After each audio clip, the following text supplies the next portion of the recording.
Hey there, LDS music enthusiasts. I'm Dr. Doug Pugh, and in this video, I'm continuing the series of videos where I review each of the new hymns in the newly released LDS hymnal selections. And today, we're going to dive into hymn 1202, He is Born, the Divine Christ Child. It's a fun, upbeat, dance-like carol with a traditional French canticle text and a traditional French carol melody. In this video, I'm going to share 5 excellent writing techniques from this carol that you can use in your own sacrament meeting music. Let's get started. Technique 1, double chorus bookends. One of the really interesting features of this carol is it's in a structure we don't see in the 1985 hymnal at all. What happens is we start the carol with the chorus, otherwise known as a refrain, as is marked there below the opening notes, as you can see right there.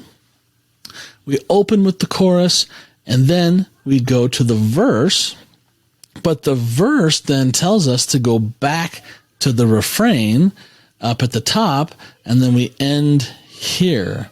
So every volta, every time around of these 3 or 4 verses, we get a chorus, and then the verse, and then a chorus. So the chorus bookends the structure, A, B, A.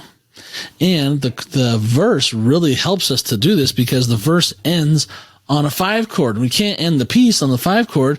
It's this open, unresolved note that then takes us back to the chorus, and we sing to the chorus. So it's kind of a fun fun structure to use. It feels very festive, which makes sense. This is Christmas after all. Why not sing lots of fun choruses?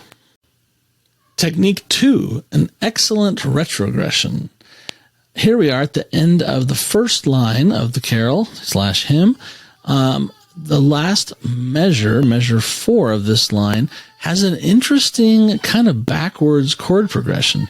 As you can see on beat 1 on the word joyful, first we go from the 2 chord, then to the 6 chord, and then to the 5 chord. Technically speaking, that's backwards. We call that a retrogression because traditional harmony works by going around the circle of fifths, which means that the more traditional harmonic progression would be from 6 to 2 to 5, because the 6 chord goes to the 2 or the 4, and the 2 chord goes to the 5. 2 chords are a little bit stubborn. 2 chords are tricky. They have this function that wants to take them to the 5, and it's hard to convince a 2 chord to not go to the 5. That's sort of its one and only tendency. But it works in this case because of a couple things. First, the contrary motion on joyful between the soprano and the bass, this downward G to F and the upward B flat to D. But it also works because of the inverted 2 chord and the inverted 5 chord that comes after it. Those inversions allow a retrogression to happen more convincingly. So we get 2, first inversion, 6, root position, and 5, first inversion, first inversion, 5, second inversion. So from going from 2 to 6, that's unusual. But because, like I said, of the first inversion and the nice contrary motion, and then going to another first inversion, it smooths out any issues that would stand out to us as being an incorrect chord progression, which is great. I love looking for fresh ways of combining chords without having to resort to extreme chromaticism. Now, I love extreme chromaticism in certain contexts, but, in a hymn, in a sacrament meeting piece, in a primary song, it's really fun to see how much different sound, how many different pieces of freshness we can get using the diatonic parameters of a major or minor key without having to add accidentals. And so using a retrogression can be a great way to freshen up your diatonic sounding music, but it will help you if you can use some inversions and some contrary motion to make them convincing and not stand out like a speed bump. Technique 3, double pedal points. In this hymn, we have a fun little thing that happens twice where we have double pedal points. A pedal point is where one of the voices, soprano, alto, tenor, or bass, holds the same note while the other notes in the chord move. It creates this kind of glue between the moving chords. Well, we get a double pedal point here in measure 7. Notice in the blue how the Fs of the alto stay the same through the whole bar, and the Fs of the bass stay the same through the whole bar. So we get, but around it we get, there's a nice grounded phrase. You know, the soprano and tenor are moving in thirds, which is very cheerful and joyful, and the alto and the bass provide stability against that moving line. So we get a bit of a crunch on beat 2. Those notes don't fit the chord, then they fit again. That's a really sort of joyful and fun and ebullient sound just by repeating some of the notes and a couple of the voices and having the other voices move in parallel thirds together. It happens again down at the second to last measure of the verse, but this time a little bit different. We get the repeated F in the alto, but now the tenors take the pedal and they're on middle C while the soprano and the bass move.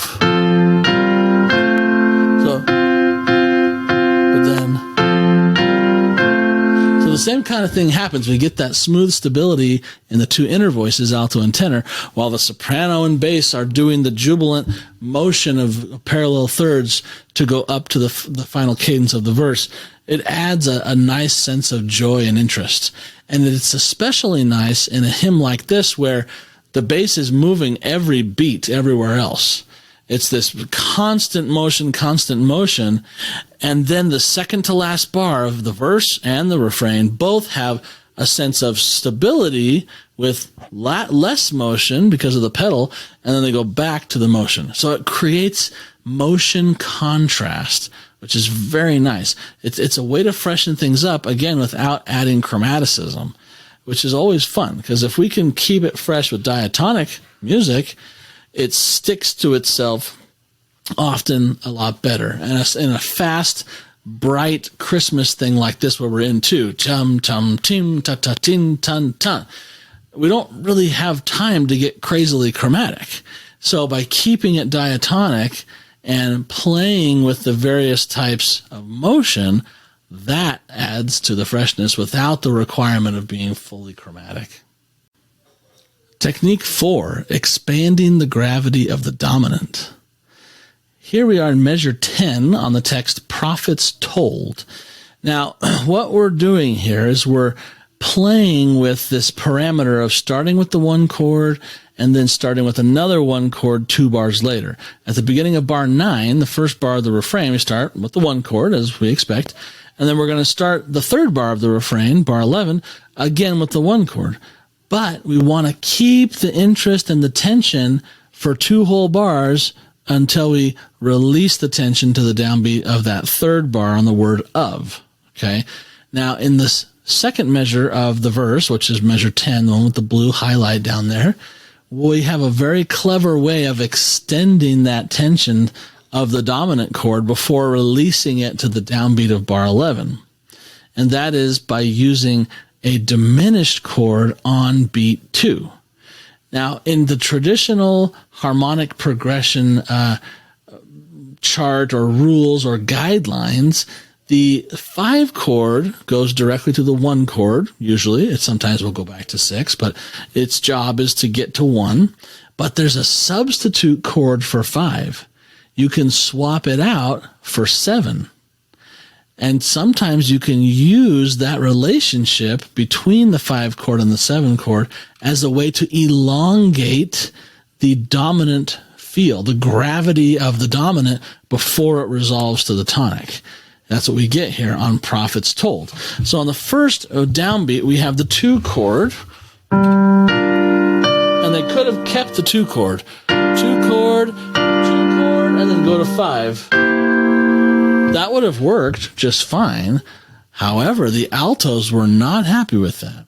The altos want to add a little more strength of the dominant in there by adding the E. So we get 2, and then we get 7. That's the leading tone, which then goes to 5, and then 1. Okay, it happens really quickly in passing, but it's a good, useful little tool to expand the tension and the gravity of the 5 chord before it resolves to 1 by mixing it with its substitute chord, the 7 diminished chord. Technique 5, the balance of tasteful and boring repetitions. Repetition is a very helpful compositional tool. It helps the listener remember the tune. If you repeat the tune, of course, they're more likely to remember it. If you don't repeat the tune at all, it's like, where am I going? I'm just on this melodic adventure that I don't know where I've been. I don't know where I'm going because there's nothing repeated at all. Okay, so having a good balance of repetition is really important for memory's sake. However, if we do too much repetition, it gets old. We need some way to keep it fresh. Okay, in this particular carol, we have an interesting way that the melody is kept fresh. If you look at the tune of the refrain and compare lines 1 and 2, they are almost identical except for a subtle change in measure 8. Okay,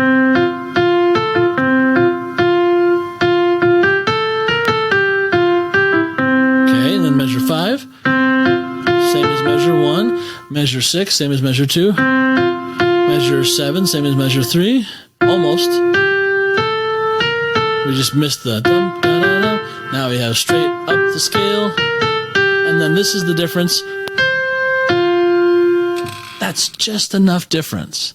In an 8-bar melody, that's just enough difference to keep it fresh. But it's quite helpful that the repetition happens because we can hold on to the refrain tune. And we're at a pretty fast clip here.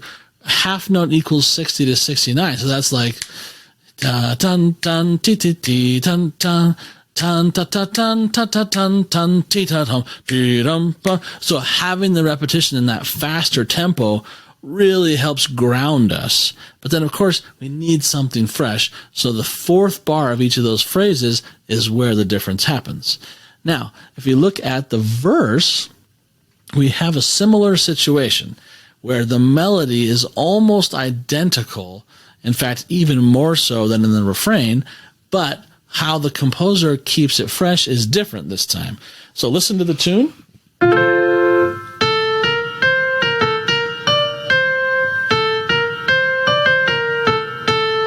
Now, the last line is almost identical.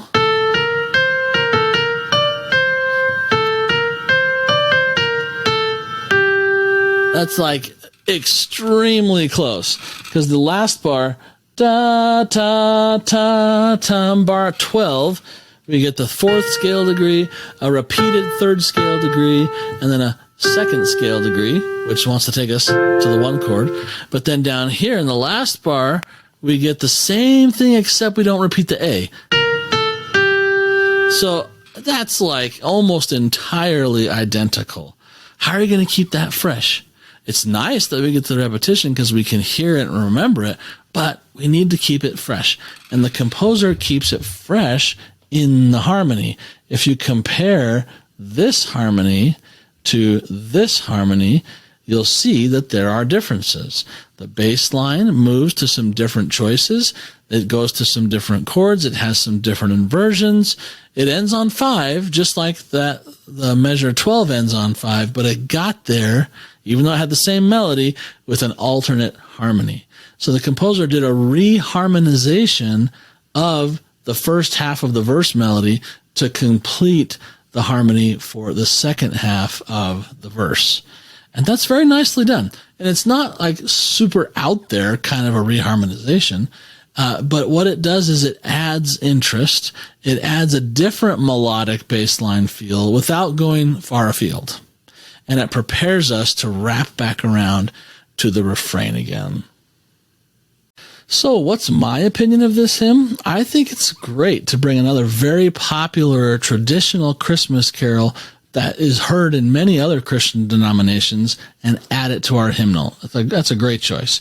It may not be my top number one favorite Christmas hymn, and that's fine, but it's nice, it's energetic, it's joyful, it brings that sense of celebration, and I love that it wraps itself around with an A-B-A chorus, verse, chorus structure.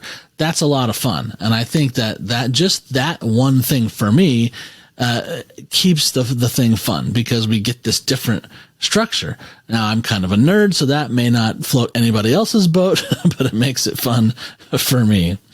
If you'd like to download my complete analysis of this song, I've dropped the link in the description box below.